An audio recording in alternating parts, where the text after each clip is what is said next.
যুবসাথী প্রকল্পের website upgradation হয়ে যুবশক্তি পোর্টালে কনভার্ট করা হয়েছে, সেটা কম বেশি সকল মানুষের কাছেই খবর পৌঁছে গেছে।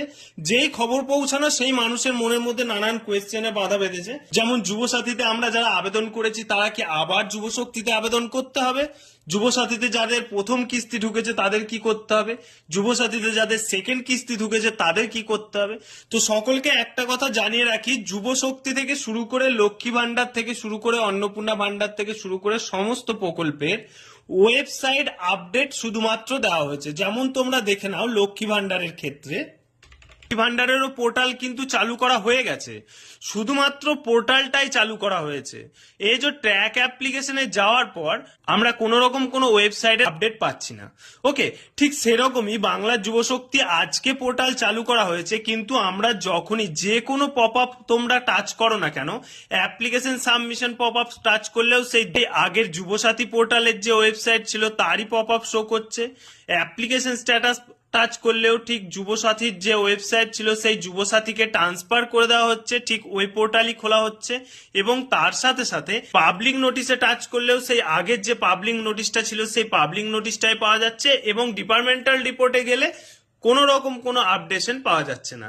তো সকলকেই একটা কথা বলবো, অন্নপূর্ণা যোজনা এবং বাংলা যুবশক্তি প্রকল্পের ওয়েবসাইট এসেছে শুধুমাত্র, না কোনো রকম কোনো ইনস্ট্রাকশন এসছে, না প্রত্যেক মানুষকে কি করতে হবে বলা হয়েছে, না ওয়েবসাইটে কোনো রকম কোনো আপডেট এসেছে। তাই সকলকেই বলবো, সকলে এই যে দুটো ওয়েবসাইট রয়েছে এই ওয়েবসাইট দুটো ভিজিট করো, প্রত্যেক দিন তোমরা কোনো না কোনো আপডেট পেয়ে যাবে।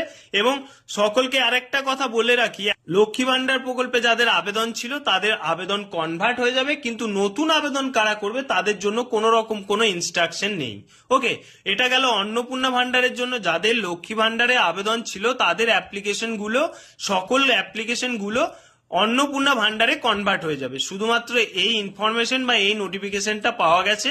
এবং তার সাথে সাথে বাংলার যুবশক্তির ক্ষেত্রেও ঠিক সেমই প্রসেস, যাদের অ্যাপ্লিকেশন অ্যাপ্রুভাল ছিল তাদের অ্যাপ্লিকেশন গুলো কনভার্ট হয়ে যাবে। কিন্তু অনেকের কথা হচ্ছে যে আমরা প্রথম মাসের কিস্তি পেয়েছি, সেকেন্ড মাসের কিস্তি পাইনি, তার মানে তো আমাদের অ্যাপ্লিকেশন অ্যাপ্রুভাল তো হয়ে আছে, তাহলে আমাদেরকে কি করতে হবে?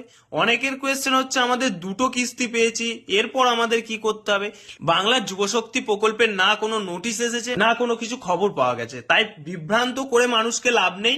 তো পোর্টাল ফলো রাখো, এবং তার সাথে সাথে আমরাও পোর্টাল ফলো রাখছি। কোনো রকম কোনো আপডেট এলে সবার আগে তোমাদেরকে জানানো হবে। অবশ্যই চ্যানেলের সাথে যুক্ত থাকো। ইম্পর্টেন্ট নোটিশ পাওয়া গেলে সবার আগে শুধুমাত্র তোমাদেরকে ভিডিওর মাধ্যমে বানিয়ে কিন্তু তোমাদেরকে জানিয়ে দেওয়া হবে।